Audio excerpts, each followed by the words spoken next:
జీవితమొక పయనమని గమ్యము తెలియదని తెలిసిన ఈ మనిషి పయనమాగదు. జననం ధర్మమని మరణం కర్మమని తెలిసిన జనన మరణ చక్రమాగదు. మరణం తథ్యమని ఏ జీవికి తప్పదని తెలిసిన ఈ మనిషి తపనాగదు.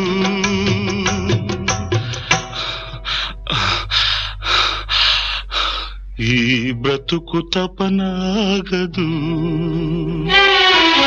ఆగదు ఏ నిమిషము నీ కోసము.